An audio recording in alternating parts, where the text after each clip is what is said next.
Olá, sou Fernanda Farias, professora de Estética e História da Arte, e hoje nós vamos conversar sobre o período pré-histórico e a arte rupestre. Vem comigo!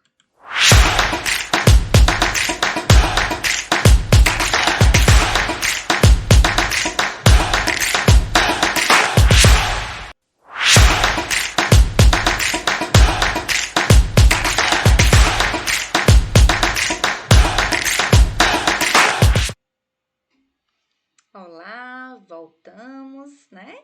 E vamos começar agora a falar sobre o nosso assunto. Mas antes de começarmos, eu queria me apresentar. Como já disse, meu nome é Fernanda Farias. Eu trabalho com moda há mais de 20 anos. Mas quando eu falo moda, design de moda, eu estou falando arte. Porque eu também trabalho com design de interiores, né? Há muitos anos também. Tenho uma verdadeira paixão por tudo que envolve o design de interiores, a arquitetura, a arte como um todo. Sou formada na França, em Lyon, na Université Lumière 2, em design de moda, com especialização em textil e habillement. Tenho mestrado em negócios turísticos aliados à moda, na UES, Universidade Estadual do Ceará, e atualmente faço o meu doutorado na Alminho, em Portugal, em design de moda com foco em sustentabilidade. Vamos começar? Nessa nossa disciplina, nós temos como objetivo, compreender um pouco sobre esse grande assunto que é a história da arte. Não posso negar que é muito complicado a gente colocar um assunto tão abrangente em apenas algumas horas de aula. Mas eu tenho certeza que vocês vão conseguir sair dessa disciplina sabendo o essencial e sabendo identificar os estilos, os movimentos artísticos, os períodos, as épocas em que cada um ocorreu. A minha metodologia de ensino é muito didática, muito simples. Realmente eu vou trazer muita teoria para vocês, mas também vou trazer muita prática, para que a gente possa pegar toda essa teoria e levar para o nosso dia a dia. E dessa forma a gente consegue fixar o conhecimento. Não quero ninguém aqui decorando nada. Eu quero que vocês aprendam. E eu vou fazer de tudo para que isso aconteça, através de uma metodologia didática de ensino e muito simples. A minha intenção é que vocês consigam aprender sem nem sentir que estão aprendendo, tá certo? Se vocês tiverem qualquer dúvida, vocês podem me perguntar. O meu WhatsApp vai estar à disposição. Eu estou no grupo dos alunos, né, do grupo dos professores, tá?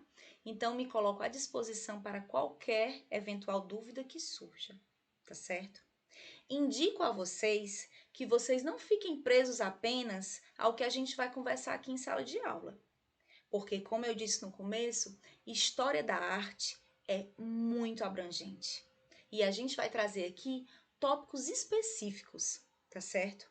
Mas nunca vamos conseguir falar de tudo que a história da arte abrange. Então, eu indico que vocês busquem ler livros, né? Assistir a filmes também que falem da época em específico, assistam documentários, pesquisem na internet, deem um simples Google ou olhem no YouTube. No nosso portal, eu também vou disponibilizar bastante material, alguns vídeos, alguns textos, tá certo? Sempre relacionados ao assunto que a gente vai falar.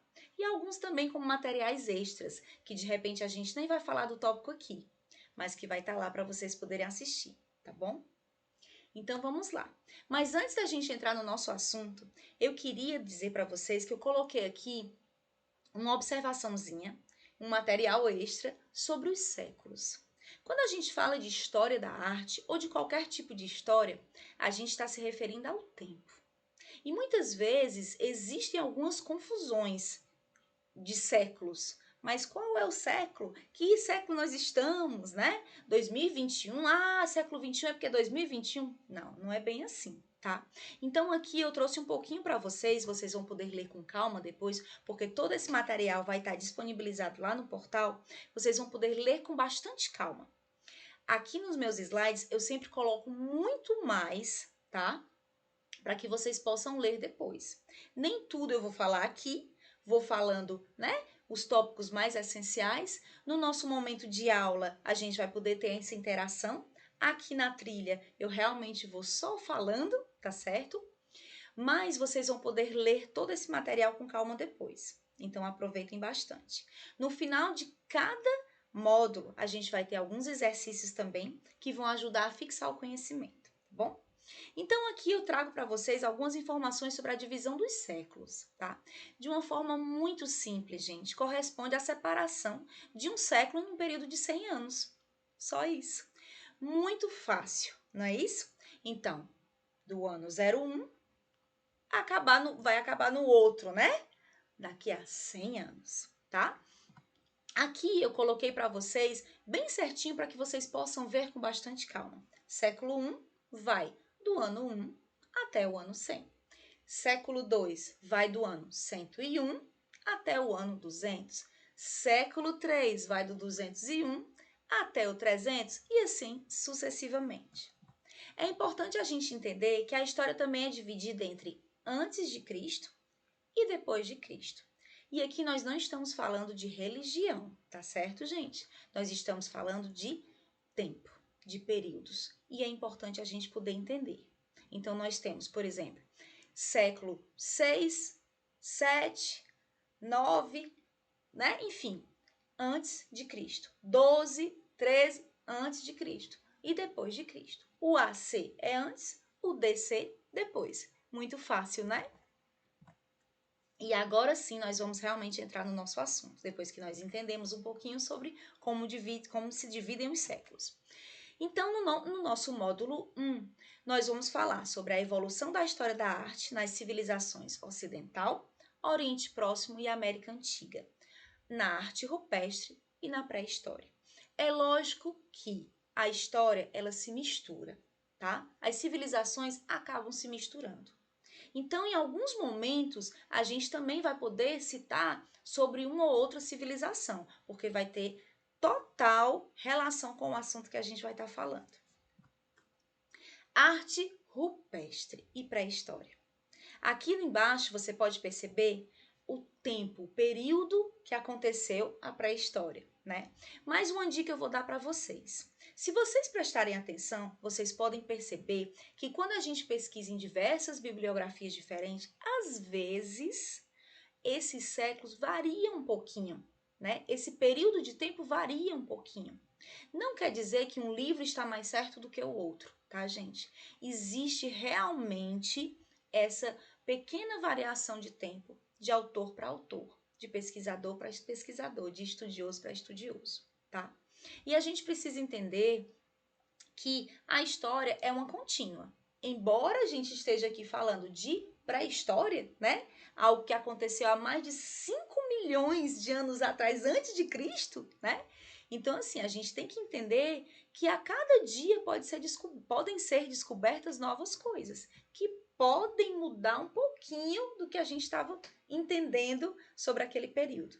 Então, a gente tem que ter uma mente muito aberta e muito flexível para receber esse conhecimento sem ficar, né, naquela coisa fechada de achar que é de um jeito ou é de outro, tá? Vamos lá. Há milhares de anos, a arte já era a melhor forma de comunicação entre os povos, que se manifestavam artisticamente através do que chamamos de artes rupestres. Embora ainda não conhecessem a escrita, eles eram capazes de produzir obras de artes através dessas obras de artes, né, deixar mensagens incríveis, enormes, imensas, com muita informação, por incrível que pareça, através de uma pequena imagem. E são justamente essas informações que nos fizeram e nos fazem entender sobre o que aconteceu naquela época. Tá? Essas imagens, elas também eram capazes de contar histórias, de alertar sobre perigos, de marcar territórios, e a gente vai conhecer um pouquinho sobre tudo isso aqui. As primeiras expressões de artes eram muito simples, gente. Elas consistiam em traços feitos nas paredes das cavernas, muitas vezes em uma única cor, né? E na maior parte das vezes elementos mais geométricos, de uma forma muito simples. Como se realmente estivessem descobrindo essas técnicas aos poucos. E realmente foi isso que aconteceu. Provavelmente, o primeiro tracinho, o primeiro desgaste que aconteceu foi por acaso, foi sem querer. Foi ao se encostar, né?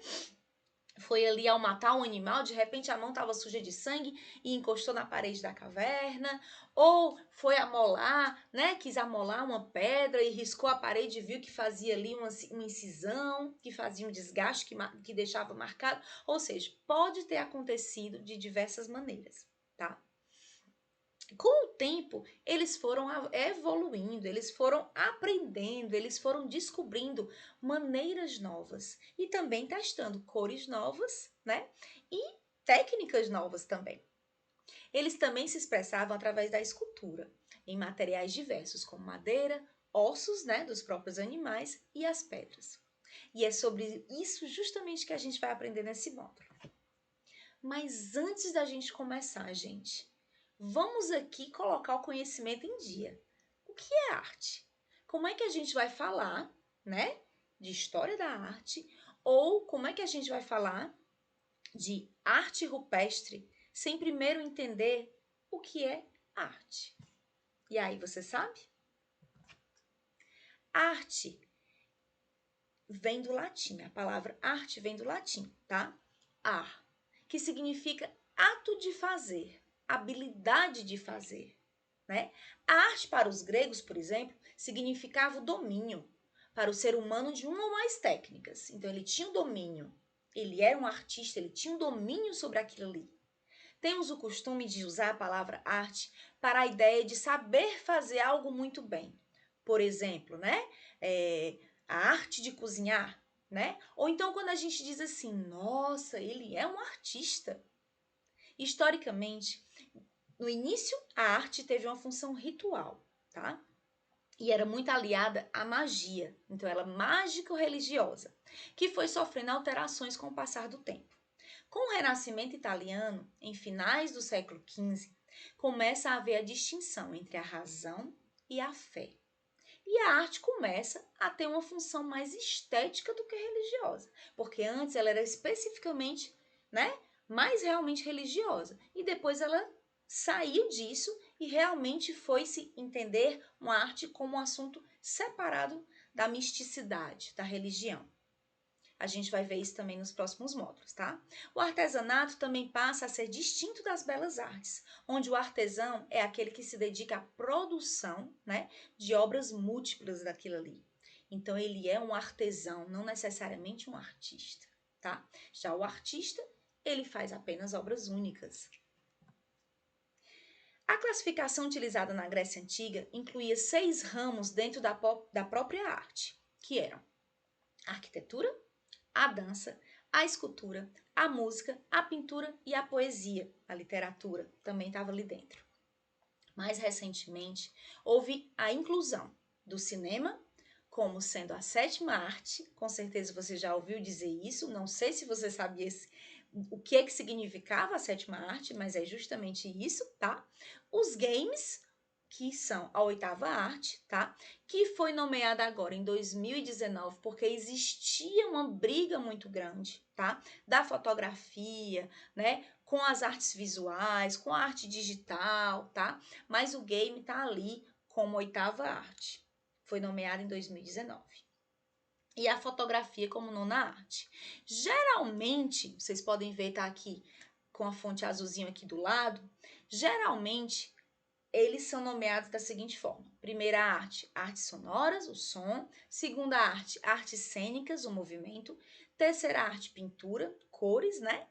A quarta arte, escultura, volumes; quinta arte, arquitetura, o espaço; sétima arte, as artes audiovisuais, né? Que contém artes, trilha sonora, artes cênicas, etc e tal, tá? A 8ª arte, fotografia, nesse caso, né? E aí a gente viu que os games agora em 2019 vieram para esse lugar, tá? A nona arte, como a história em quadrinhos. A 10ª arte, o videogame. Então, teve uma troca aí de lugar. E a 11ª arte, a arte digital. Então, vocês estão vendo que as artes a cada dia vão aumentando, tá? E agora, logicamente, a gente sabe, né, que a tecnologia também está nessa lista. E as diversas formas de expressões artísticas que muitas vezes unem dois ou mais desses ramos. A gente vai, a partir dessa primeira aula hoje, até nosso último módulo, a gente vai aprender justamente como se deu essa evolução. Entendemos então que a arte, né, e as obras artísticas são também manifestadas através de tecnologias, rádio, fotografia, dança, cinema, televisão, tá certo? Além dos museus, né, manuscritos, esculturas, pinturas, a internet também pode ser considerado como uma ponte que faz a ligação entre o público e a arte. Vistos inúmeros meios de se transmitir a arte, o entendimento e a compreensão da mesma refere-se ao conhecimento, bagagem cultural e vida das pessoas. A capacidade do artista de ler e interpretar a vida com tamanha sensibilidade e a expressar em forma de pintura, música e outras obras é o que a gente chama de arte. A arte pode ser expressada através da escultura, como Davi de Michelangelo, em partituras de Ravel, né? Ou quadros de Van Gogh, Picasso, Dalí, entre outros expoentes de movimentos artísticos. A arte é transmitida através do artista, o qual utiliza a criatividade para expressar algo, né? Para expressar a sua obra, cuja inspiração se revela por sua percepção de vida. A arte é definida como uma atividade que manifesta a estética visual, desenvolvida por artistas que se baseiam em suas próprias emoções, e é geralmente um reflexo da época e da cultura vivida. Então, olha só como é importante isso que eu estou dizendo. A arte é desenvolvida com o intuito de mostrar o pensamento do artista e expressar os sentimentos, por meio de correntes de estilo e estéticas diferentes. Estilo e estética são, portanto, as suas manifestações.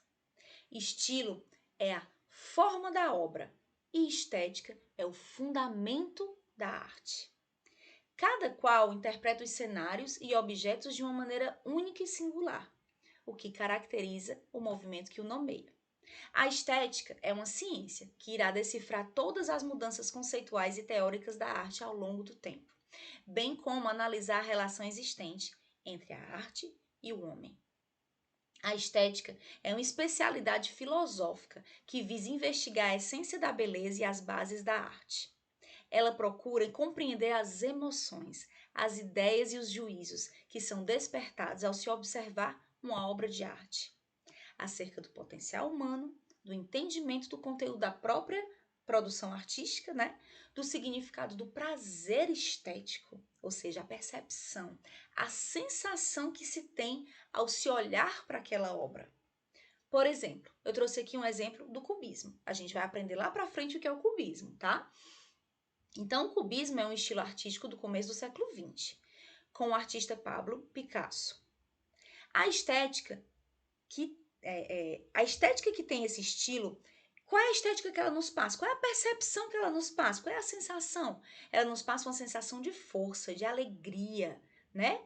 De estilo de arte, assim, com mais personalidade, não é isso? Representada por formas geométricas, tá? Usos de cilindros, enfim. Muitas cores, muitas formas de trabalhar de uma forma muito alegre, né? Até meio lúdica. É uma estética diferenciada e repleta de formas especiais. Os conjuntos de cores, etc e tal. Ou seja, o que a gente vê, o que eu estou analisando aqui é a estética. O estilo é cubismo, mas a estética, ela é a minha percepção sobre aquela arte. Só para que vocês consigam entender a diferença.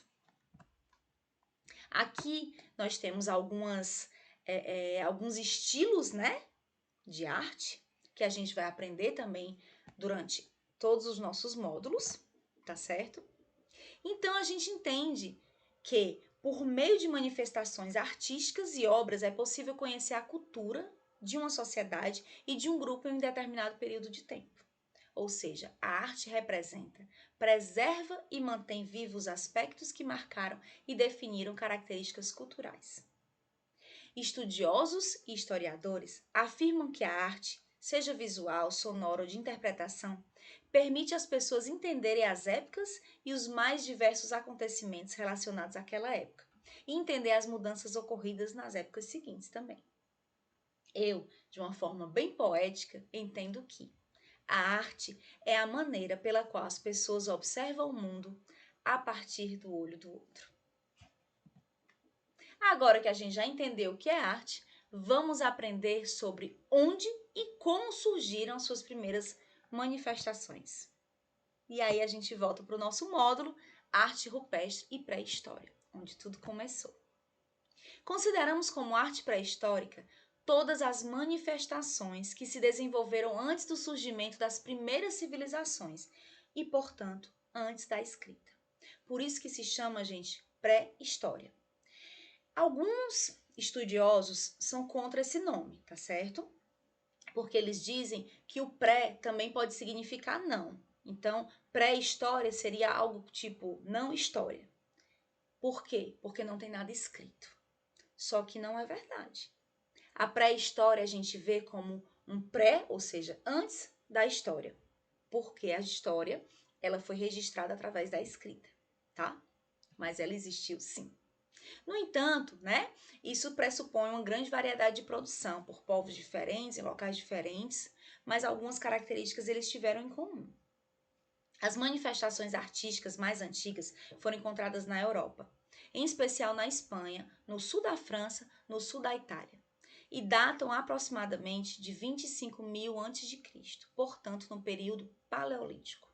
Na França, foram encontradas o maior número de obras pré-históricas que estão até hoje em bom estado de conservação, como, por exemplo, as cavernas de Altamira, de Lascaux e de Castille.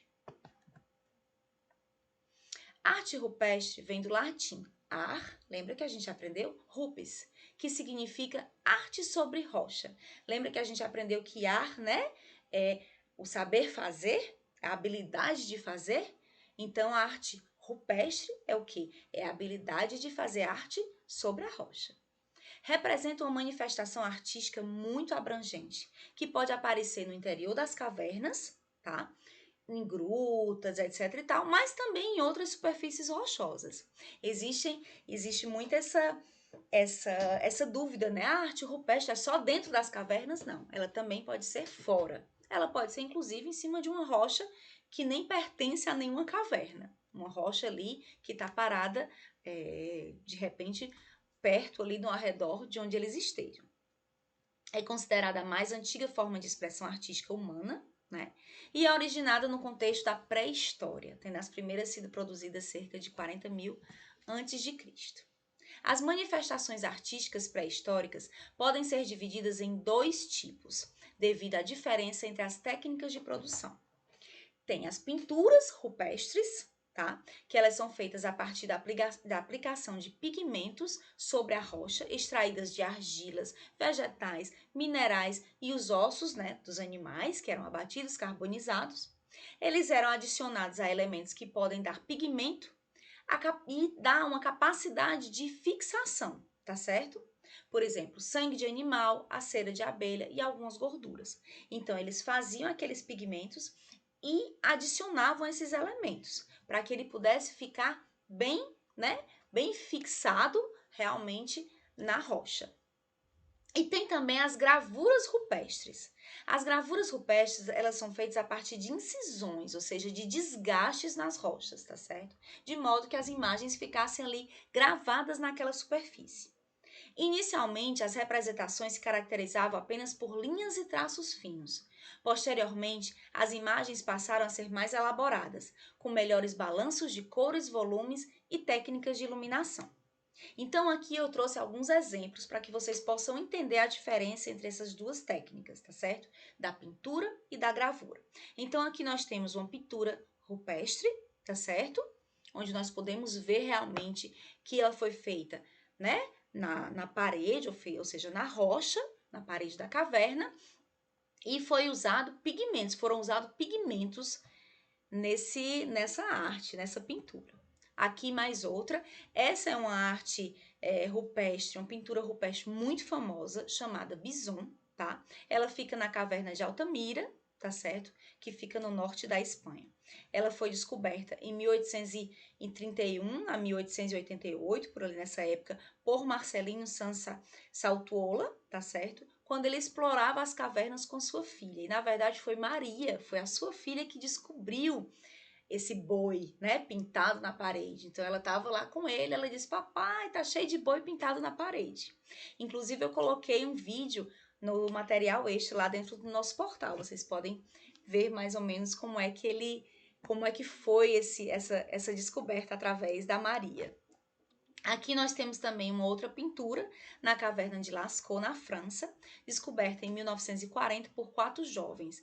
Essa é uma história também que é muito conhecida, existem diversos vídeos na internet, no YouTube, vários documentários sobre essa descoberta, tá certo? Tá? E essas pinturas datavam de aproximadamente 17 mil, né, mais quase 18 mil anos atrás. Tem um vídeo também falando sobre essa historinha no nosso material, nos nossos materiais extras, tá? Aqui também nós temos um outro tipo, mas que também é pintura, provavelmente feita com ou o osso carbonizado, ou a própria madeira carbonizada, que a gente poderia chamar de carvão, né? Pintura na caverna pré-histórica de Niu, na França também. E aí a gente já vê uma diferença como se fosse um animal sobre o outro, ou seja, vocês podem perceber que existem diversos tipos de traços, mas existem muitas semelhanças entre as técnicas, né? E entre os desenhos também. Aqui mais um outro desenho também provavelmente usando ou um osso carbonizado ou uma madeira carbonizada, em Chauvet, na França, tá certo? Representando vários focinhos, né? Cabeças de talvez de leoa, algo do tipo. O que a gente pode entender também é que muitas vezes eles representavam. Esse desenho pode representar ou que ele realmente estava testando, fazendo vários desenhos para ver qual ficava melhor, realmente fazendo, aprimorando o desenho dele, ou simplesmente mostrando a quantidade de animais, né? Ou seja, eram muitos. E aí nós temos também uma outra pintura rupestre de seres humanos e animais em movimento. Então era muito interessante como eles também representavam os movimentos através dessas pinturas, tá certo? Nesse caso aqui, poucos traços e poucas cores. E aqui a gente tem um outro também tipo, né, de pintura rupestre de seres humanos, também em movimento, talvez dançando, correndo, fazendo algum ritual. Você vê que ele também tem desenhozinhos sobre o corpo, são de cores diferentes, de tamanhos diferentes. Também é uma outra forma de representar. E nós temos também aqui uma pintura rupestre na Indonésia, tá certo? Com mais de 44 mil anos, que ela é um homem-animal. Existiam também muitas histórias, né, que se criavam e existem também muitas lendas. Disse que existiam realmente homens com corpo de homens, né, e cabeça de animais, ou uma mistura de homens com animais, né? E também existe a história de que, na verdade, eles se desenhavam dessa forma porque eles queriam adquirir a força daquele animal. Né? Então, eles faziam essa mistura do homem com o animal. E nós temos aqui um exemplo agora de gravura rupestre. Tá? Então, a gente pode perceber muito bem ali a incisão sobre a pedra, ou seja, aquele desgaste, né? Eles realmente passaram ali alguma coisa como uma pedra ou uma própria madeira, algo do tipo, que fez realmente o desenho dessa gravura, tá certo? Sobre a parede. E aqui também um outro tipo de gravura rupestre, ou seja, realmente a gente percebe a diferença. Um utilizava os pigmentos, né, de vegetais, o próprio sangue também do animal, tá? E aqui a gente já vê que eles usavam realmente o desgaste mesmo sobre a pedra.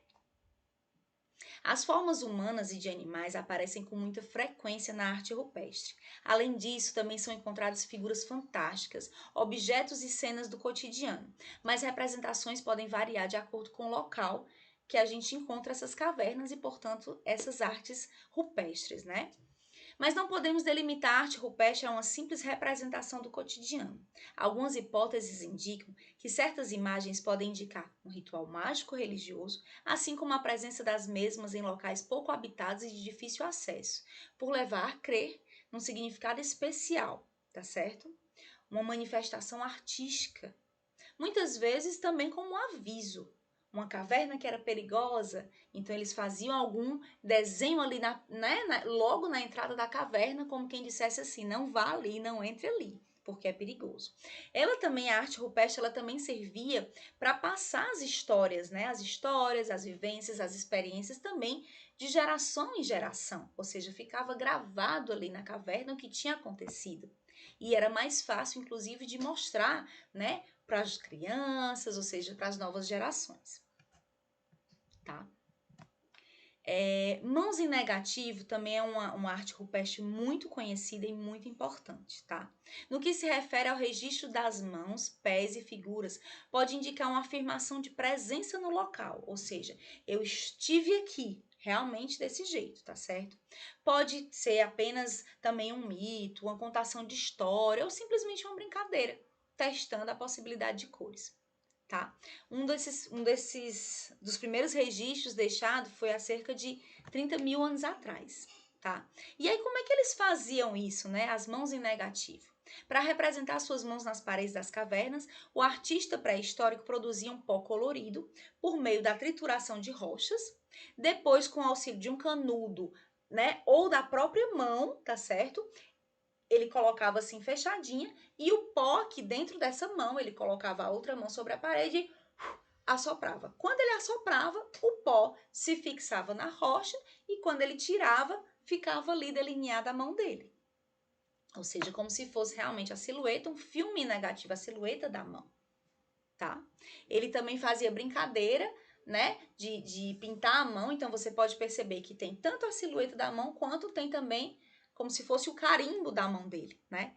E alguns historiadores dizem que ele também usava isso como assinatura, tá certo? Para dizer, ó, eu estive aqui, ó, esse desenho fui eu que fiz, ó, esse animal fui eu que abati e por aí vai, tá? Nos desenhos e pinturas de animais, né, o que chama a nossa atenção é o naturalismo, gente. Ou seja, o artista, ele representava aquele animal exatamente como o animal era, tá? Ele buscava traduzir o que ele estava vendo para aqueles desenhos, tá certo? Por isso que em muitas regiões pode-se entender e pode-se perceber a presença dos animais, né, dos mesmos animais em regiões diferentes, justamente através dos desenhos, através da arte rupestre, tá certo? Eles usavam corantes naturais, né, feitos de minerais, como a gente já viu, tá certo?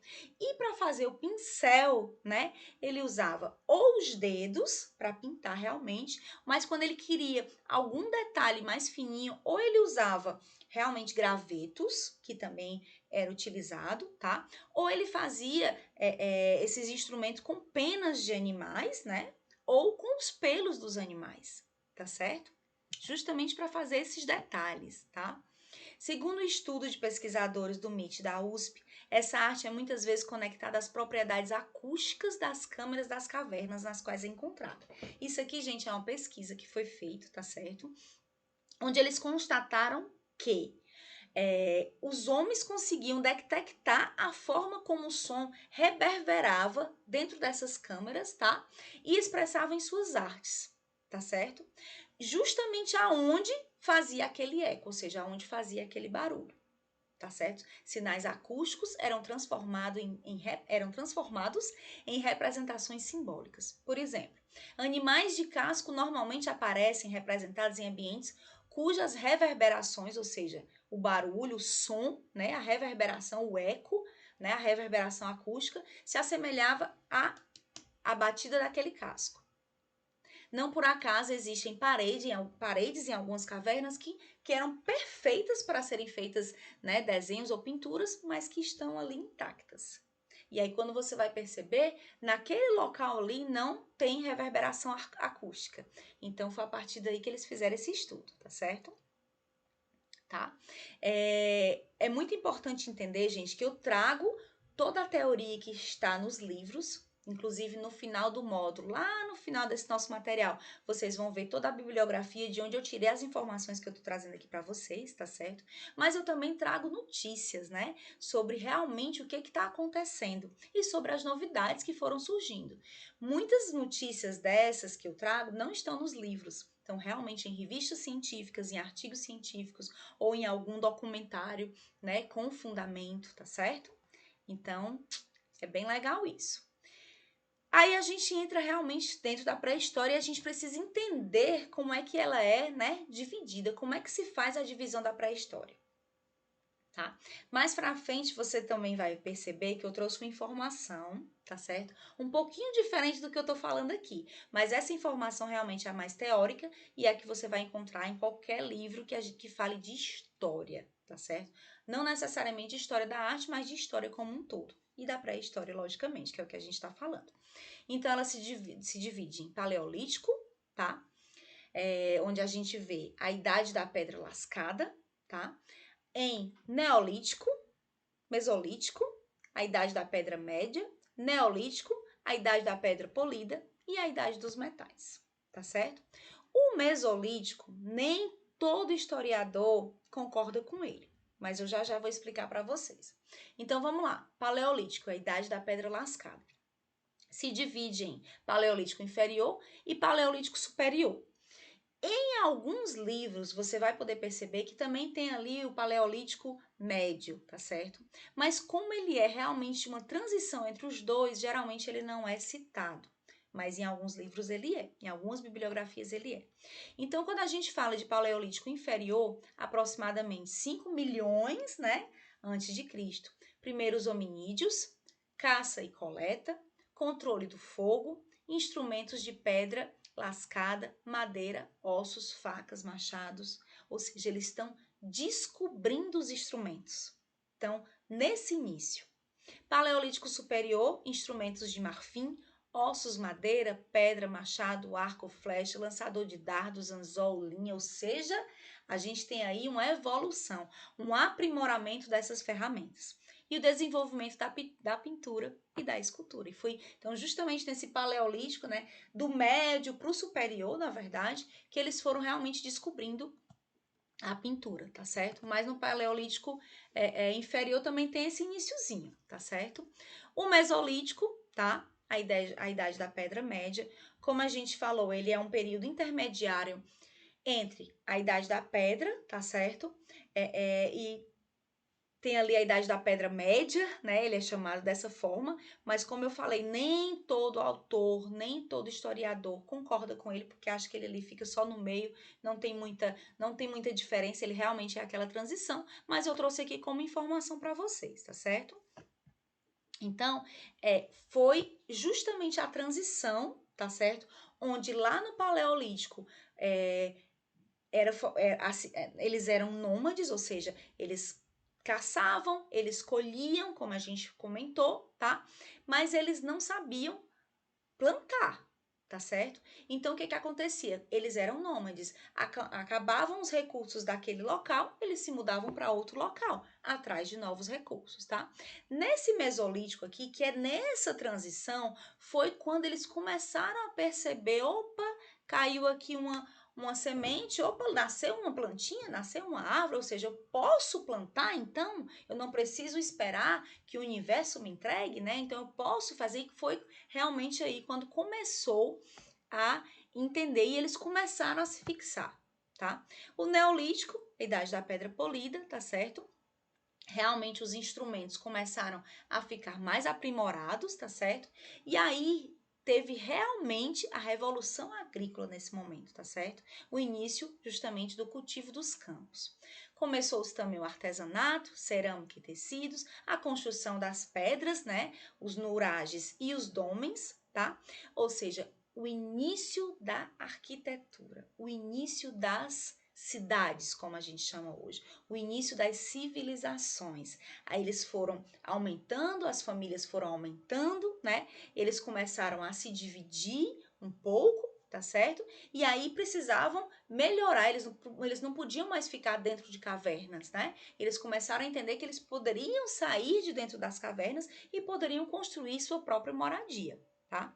Os nuragues, né, eu até trouxe uma fotinha aqui no final, aqui no slide, para que vocês pudessem entender.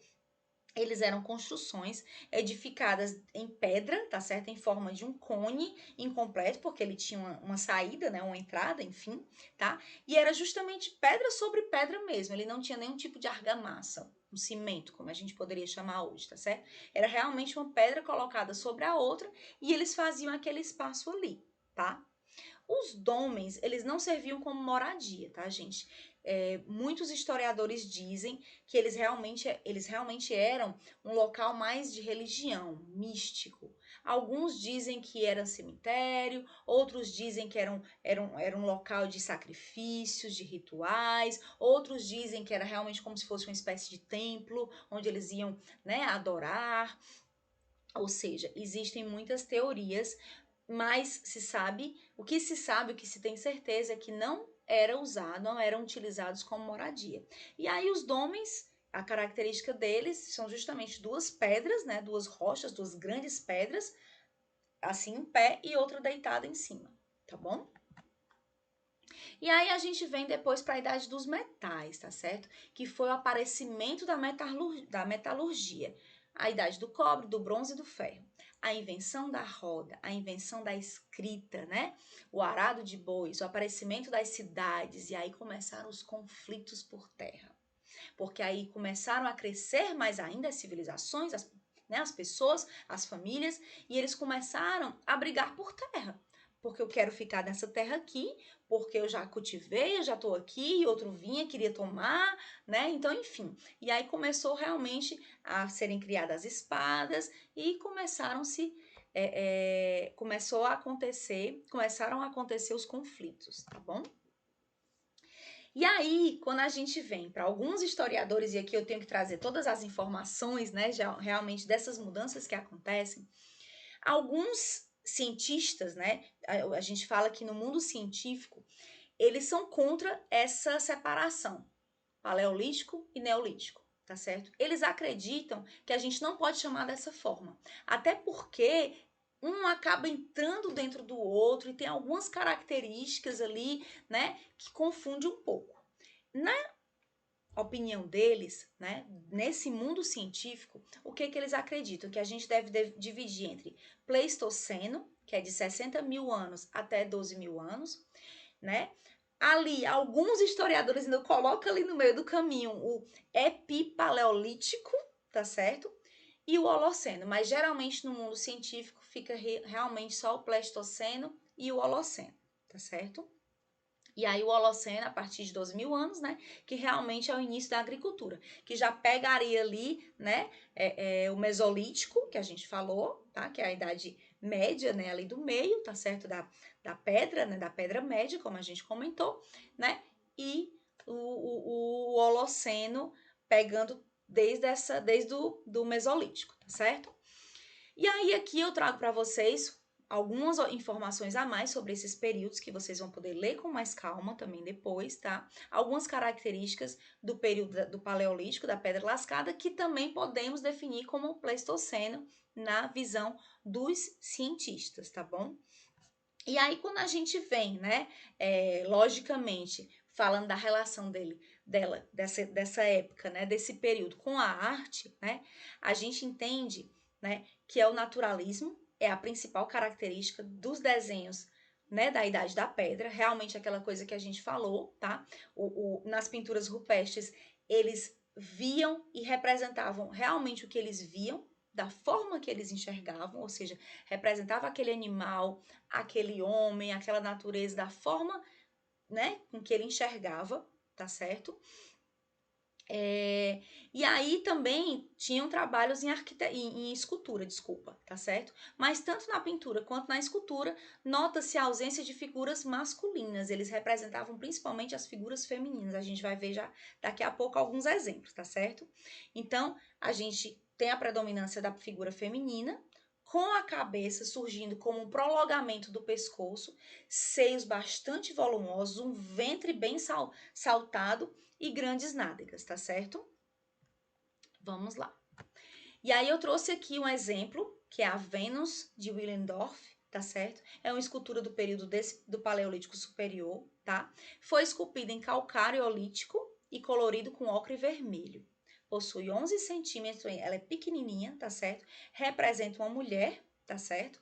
Foi descoberta no sítio arqueológico do Paleolítico, situado justamente em Willendorf, que é justamente o nome dela, Vênus, né? Na Áustria, tá bom? Essa Vênus, se você prestar atenção, como a gente citou, ela tem um ventre muito avantajado, seios muito volumosos, ela está nua, tá certo? Se a gente prestar atenção, o pezinho dela não está bem definido, como se ele não existisse, tá certo? Então, provavelmente ela era usada como um amuleto, como algum objeto sagrado, onde que as pessoas levavam. Provavelmente ela não estava exposta na casa da pessoa, né? Ou enfim, ela não estava exposta, ela realmente era usada como um amuleto da sorte, como um objeto místico, tá? E se você perceber, a mãozinha dela, nem todo mundo nota isso, tá, gente? Mas ela tá com a mãozinha aqui em cima do peito. Se vocês perceberem, não sei se vocês conseguem enxergar meu cursor, mas ela tá com a mãozinha aqui por cima do peito, tá? Bracinhos muito sem expressão, tá? Ou seja, o que é que chama a atenção? Os seios e o ventre. Por quê? Porque a Vênus era um símbolo da maternidade, da mãe, né? Da possibilidade de gerar outro ser humano, tá? Outra coisa que a gente nota é que a gente não enxerga o rosto. A gente não vê um rosto bem definido e a gente vai entender lá na frente por quê. Isso justamente foi essa evolução, tá bom? E a gente pode perceber, né, o cabelo, a parte da cabeça, que podem ser trancinhas.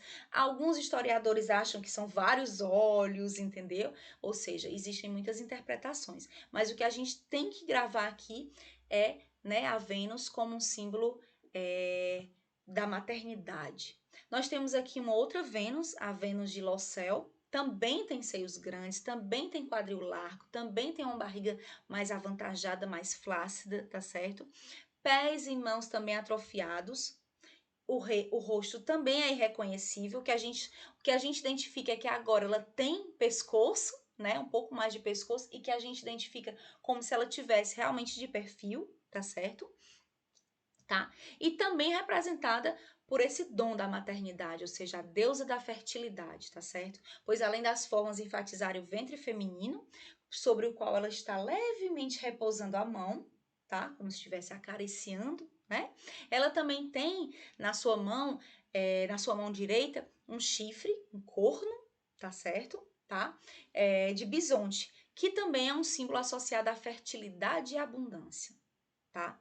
O chifre também pode fazer referência a uma deusa mãe que garante o sucesso nas caças, tá certo? E também tem um significado que já leva para a parte como se fosse uma meia-lua, já tem todo um outro simbolismo também, mais místico, tá? Que também possa ter a ver com os ciclos menstruais, ou seja, ela também tem 13 tracinhos, que seriam as 13 luas, de acordo com a cultura maia, ou seja, tem várias,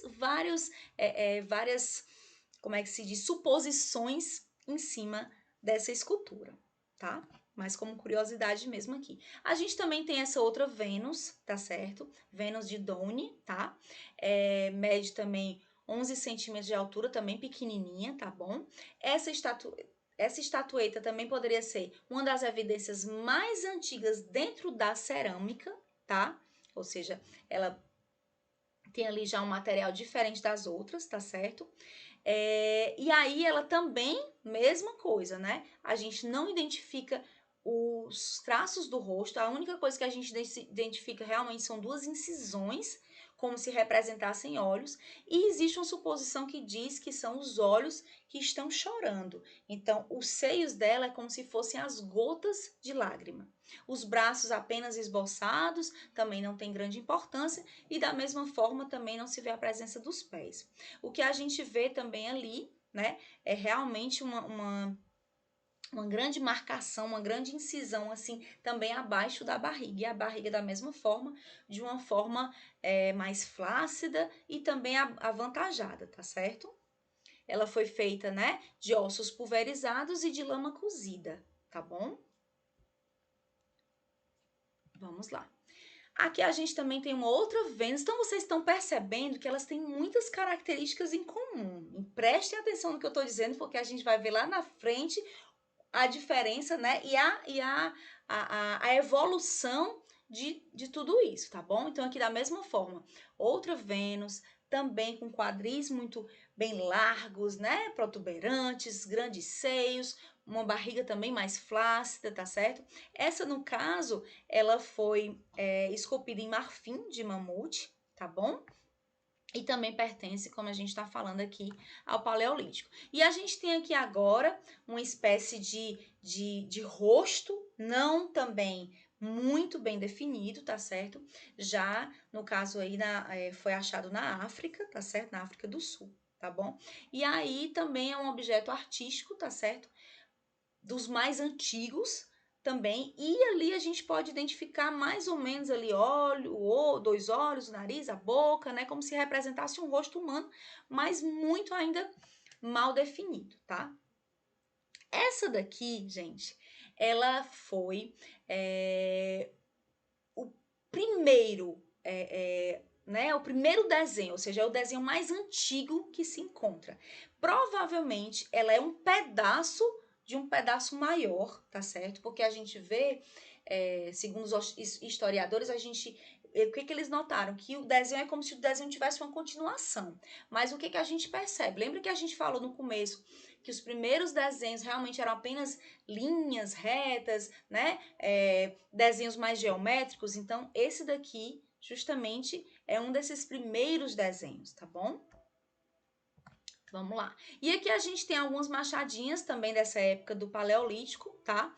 Que também ajudavam tanto a esculpir quanto a caçar, ou seja, os instrumentos também, que também eram vistos como obras de arte. Então, eles ficavam ali, talhando aquilo ali, fazendo essa pedra para poder ficar o mais, né, perfeita possível.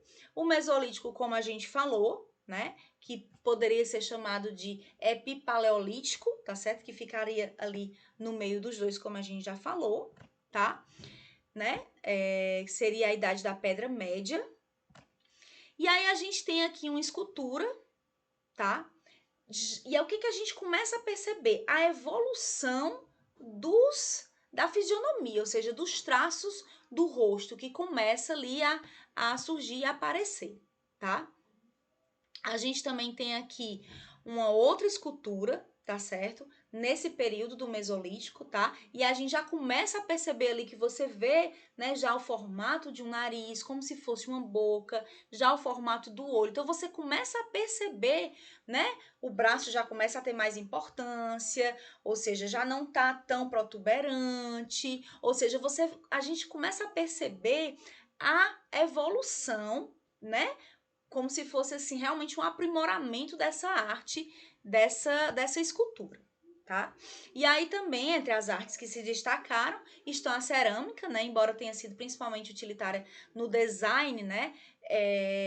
Para conter água, etc e tal, ela também trazia um desenho, ou seja, ela também trazia uma estética bonita, né? E não precisava ser apenas um vaso para carregar água, ele também tinha que ser bonito. Por quê? Porque eles começavam já nessa época.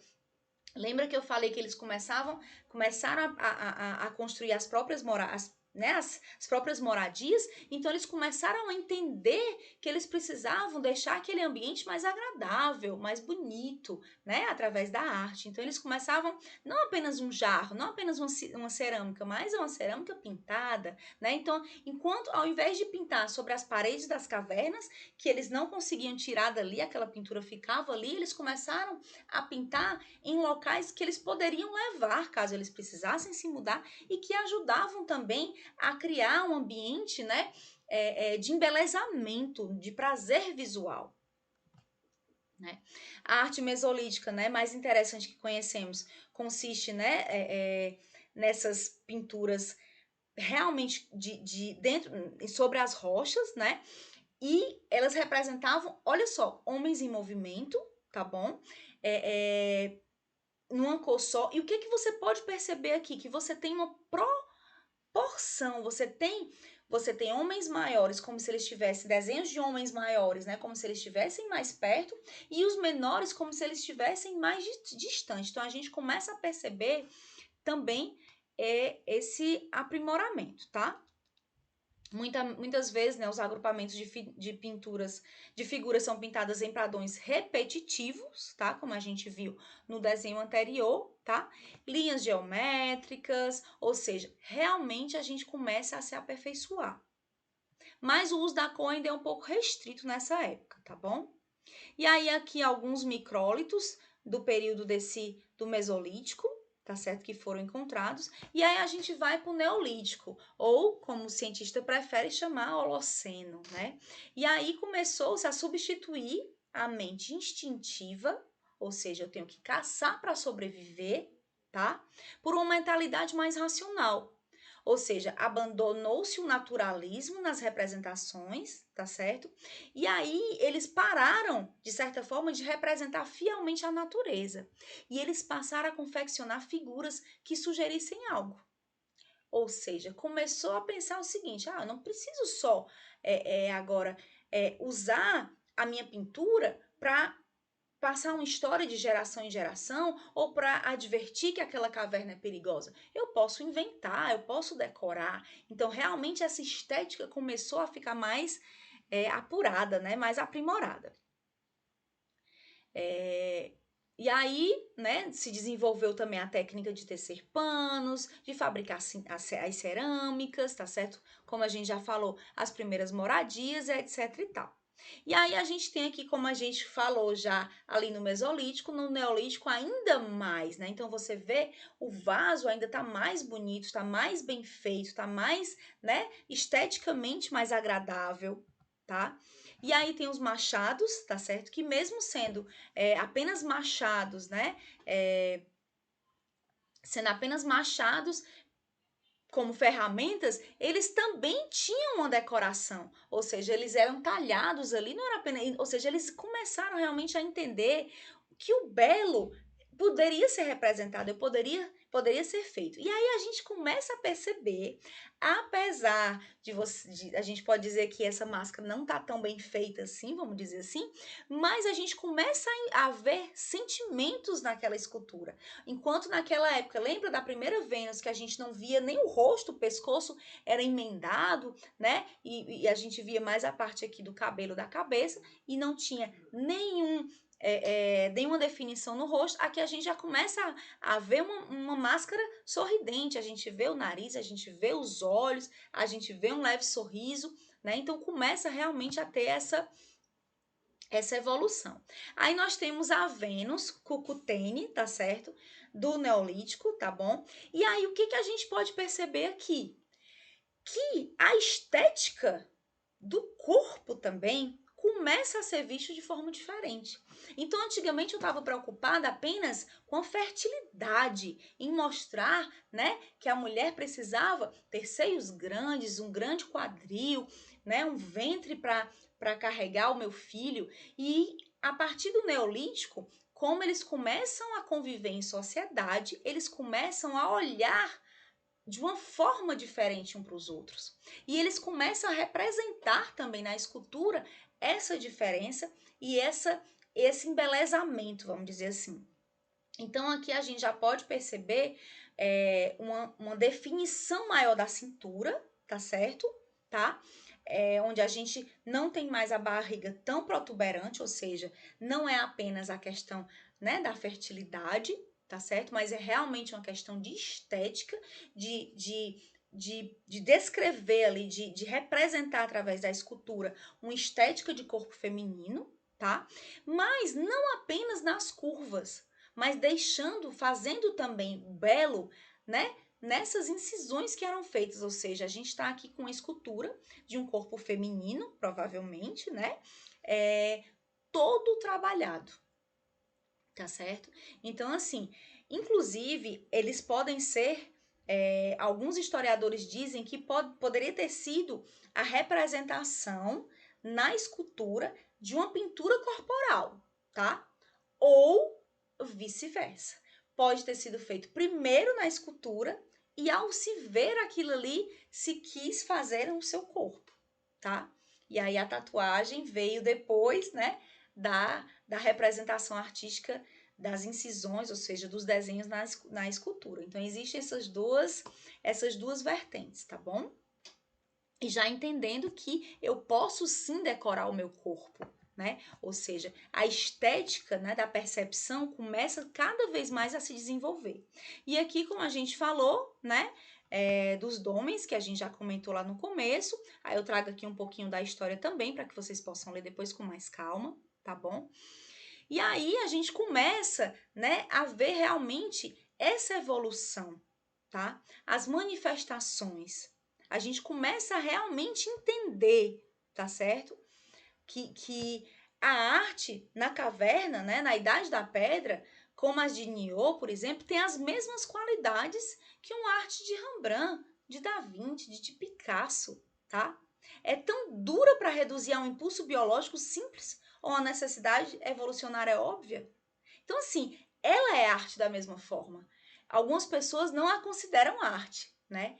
Alguns historiadores, alguns estudiosos, algumas pessoas que estudam a parte também de comportamentos humanos, algumas pessoas não consideram arte, mas ela era arte sim, tá? A arte rupestre, todos esses desenhos, tá? Eles eram arte sim. Inclusive, foi aprimorada, a gente pode perceber isso, tá bom? Além de designar a arte de pintar sobre as superfícies da pedra, a expressão arte rupestre também é utilizada para descrever a prática que os povos antigos tinham de entalhar a rocha e empilhar as pedras, também para formar grandes desenhos no chão. Tá? E aí a gente tem os petróglifos, tá? Que são rochas gravadas com representações simbólicas, geralmente associadas, que registram fatos e mitos, podendo ser gravados sem rochas internas, serem gravadas em rochas internas ou externas, tá? No Brasil, por exemplo, a mais famosa é a Pedra do Ingá, que eu vou já mostrar uma fotinha para vocês também. E os geóglifos, tá? Que são grandes figuras feitas no chão, geralmente com mais de 4 metros de extensão, tá? São feitos em morros, em regiões planas. Sua construção pode se dar pela disposição organizada de sedimentos, pedras, cascalho, terra, criando um desenho em relevo positivo ou pela retirada daquele sedimento ali, criando um desenho negativo. Geralmente, só podem ser vistos de longe, principalmente do alto, tá? E aí foram encontrados vários geóglifos no Peru, no Brasil, nos Estados Unidos, na Austrália, na Bolívia, no Chile, no Reino Unido. Inclusive, né, alguns dizem terem sido feitos por extraterrestres, né? Mas isso aí já é uma outra sugestão, tá? Então aqui alguns desenhos, alguns exemplos de petróglifos, tá certo? Talhados na pedra, que também a gente também pode chamar de gravuras rupestres, tá certo? Só que eles são bem mais profundos, tá? E aqui os geóglifos, tá certo? Né? Essas linhas que foram arranhadas na superfície do solo entre 500 a.C. e 500 depois de Cristo. Tá? Estão entre os maiores enigmas da arqueologia, por causa da sua quantidade, natureza, tamanho e continuidade. Então, eles acham que esse, por exemplo, aqui o macaco foi fotografado pela NASA. Então, assim, é tão grande, é tão extensa a área, tá certo? Que realmente a foto tem que ser de muito alto, tá? E aí, por isso que alguns estudiosos, né, associam a extraterrestres, que não foram feitos por humanos, etc e tal, mas pertencem a essa época, tá bom? E são consideradas artes rupestres, tá bom? Então, aqui eu trouxe algumas curiosidades, né? Tinham muitos desenhos, né? Possuíam também alguns conhecimentos de astronomia, tá certo? As figuras femininas, como a gente já falou, tudo que caçava o coletado era dividido com a tribo toda, então principalmente no Paleolítico, ali no começo, não existia o individualismo, né? Então eu caçava, eu trazia para minha tribo, todos comiam, né? Eu colhia e trazia para minha tribo. Todos comiam, todos faziam parte de uma mesma família. Aos poucos, realmente foram se desenvolvendo, né? A vida em sociedade e alguns hábitos sociais, e aí eles começaram a realmente a se dividir. Aqui, como eu disse para vocês que eu traria, né? Mais algumas fotos de desenhos rupestres, de artes rupestres, tá certo? Essa daqui é a famosa caverna de Altamira, tá certo? No norte da Espanha. E aí, esse complexo, tá? De cavernas, eram 18 cavernas, tá certo? Eles têm uma das maiores quantidades, né? De belas artes rupestres dessa época, tá bom? Ela como ela é a maior conjunto né, de cavernas e de desenhos rupestres do mundo, tá? Tá situado ali na Espanha. Aqui a gente tem uma pedra com escrito pictográfico, né, da cidade da Mesopotâmia, tá? Que a gente pode perceber como realmente o iniciozinho ali também dos símbolos, tá? E da comunicação, como se fosse o início da escrita. Então, assim, ali a escrita já tá meio que começando a aparecer, a se desenvolver. Tá certo? Inúmeras formas de arte rupestre foram preservadas ao longo desses séculos, em locais específicos, tá bom? Aqui eu trouxe alguns dos mais importantes sítios arqueológicos do mundo e a gente pode perceber que nós temos um do Brasil, né? Então, assim, São Raimundo Nonato, no Brasil, é considerado como um dos mais importantes sítios arqueológicos do mundo. Então, isso é muito bacana. Você pode perceber que a grande maioria fica ali na França mesmo, né? Lascaux, Lamarche, Chauvet, né? Enfim, Caverna de Cosquer, Fond de Gaume, né? Peste de Merle, enfim, tem vários na França, tá? E nós temos um no Brasil. Aqui eu tenho um vídeo que está lá no nosso portal, no material extra, né, como material extra, e aqui é um pouquinho sobre a pré-história, né, sobre a arte rupestre também. É muito interessante, gente, vocês assistirem a esses vídeos, tá certo? Nem que você deixe o vídeo ali rolar, ou você ali deitada assistindo antes de dormir, ou almoçando você vai assistindo. O legal dos vídeos também é justamente isso, né? Que você pode assistir. Quando você assiste em qualquer momento, quis dizer. E quando você assiste, escuta, né? E vê, isso faz com que você consiga fixar melhor o conhecimento. Então, aqui mais um outro vídeo com material extra aqui, tá bom? Um outro também, tá certo? E aí eu trouxe aqui um pouquinho da arte rupestre também, né, e da pré-história no Brasil, tá? Então, no Brasil, a pré-história está presente em sítios arqueológicos, como Parque Nacional da Serra da Capivara, como a gente falou, né, em São Raimundo Nonato, no Piauí, Lagoa Santa, em Minas Gerais, a Ilha do Campeche, em Santa Catarina, Serra dos Paridas, na Bahia, Rondonópolis, no Mato Grosso e Seridó, em Rio Grande do Norte. Tá bom? No Brasil, as pinturas apresentam características naturalistas e também geométricas. É importante lembrar que na América do Sul, em especial no Peru e no México, tivemos algumas civilizações antigas importantes, como a civilização maia, tá? Os incas, os astecas e os olmecas. E no Brasil temos os povos indígenas, como os marajoaras, da ilha de Marajó, tá? Que produziam registros históricos, artísticos importantíssimos para a nossa cultura, tá certo? Então, essa daí é uma sequência de pinturas rupestres, né? Da caverna do Piauí. Aqui nós temos o Parque Nacional da Serra da Capivara, São Raimundo Nonato, né? Ele é considerado o maior sítio arqueológico da América, tá certo? E é patrimônio cultural da humanidade pela Unesco. Aqui na Serra da Capivara também há alguns desenhos, né? Ainda em São Raimundo Nonato, né? Então, assim, você vê que são traços. Olha só como é interessante. São traços geométricos tentando representar realmente os animais, tá certo? também humanos, você vê a proporção, então você vê aqui esse maior, depois o menor, né? Depois o outro menorzinho ainda mais. Então você vê realmente que eles tinham essa noção de proporção, ou seja, de distância, e eles representavam isso através dos desenhos. Aqui também mais algumas imagens do Parque Nacional, tá? Aqui também, aí a gente vê realmente que eles também representavam o movimento, ou seja, o ato, tá? Então a gente vê aqui 2 indivíduos abatendo uma anta, tá certo? Então você vê que tá acontecendo, ou seja, o desenho está representando o acontecer, o acontecimento, o momento, tá?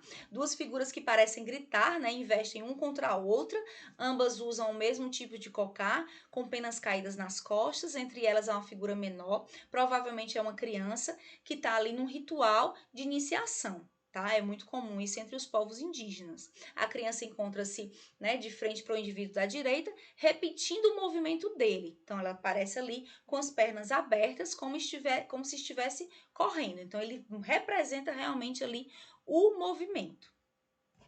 Tá? Ali nessa outra imagem também, através de traços, né, simples e também numa única cor, uma cena que poderia ser ou uma luta ou um sacrifício, também representado na parede. E aqui é uma suposta dança, né? Então você vê ali que as figuras estão realmente em movimento, como se estivessem dançando.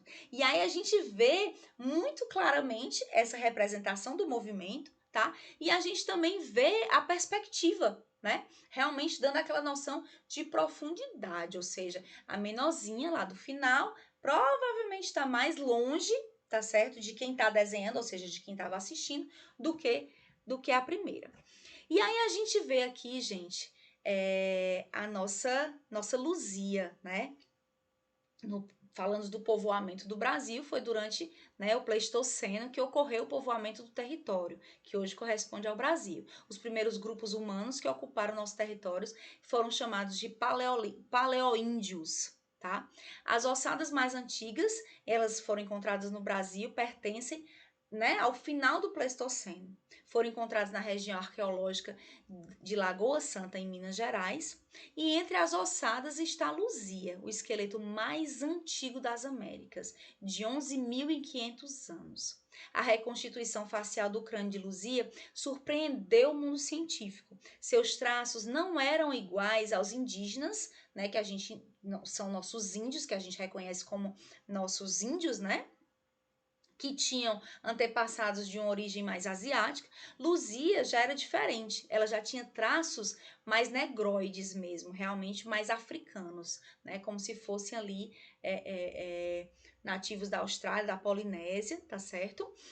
Então você pode perceber na fisionomia dela que ela não se parece com o que a gente, né, considera nossos índios, tá certo? Que tem traços mais asiáticos, o olhinho mais puxado, etc e tal. O crânio da Luzia, né, é considerado um dos maiores tesouros do Museu Nacional. O Museu Nacional sofreu aquele incêndio em 2018, mas conseguiu-se achar, né, o crânio entre os escombros e, felizmente, ele teve apenas algumas não se deteriorou, teve apenas alguns machucadinhos, vamos dizer assim, mas que não prejudicou, como muitas outras obras acabaram sendo prejudicadas, tá?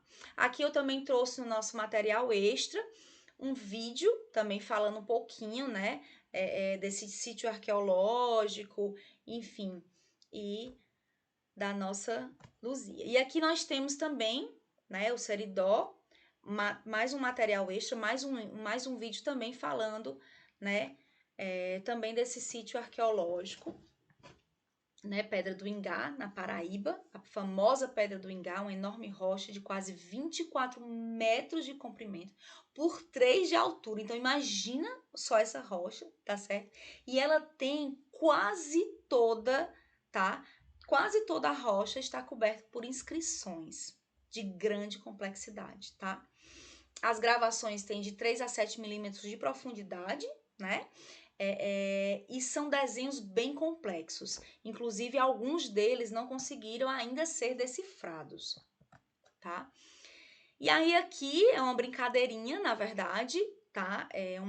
No material extra também vocês vão poder assistir, que vocês vão poder, como se vocês estivessem realmente entrando, tá? Dentro da caverna, né?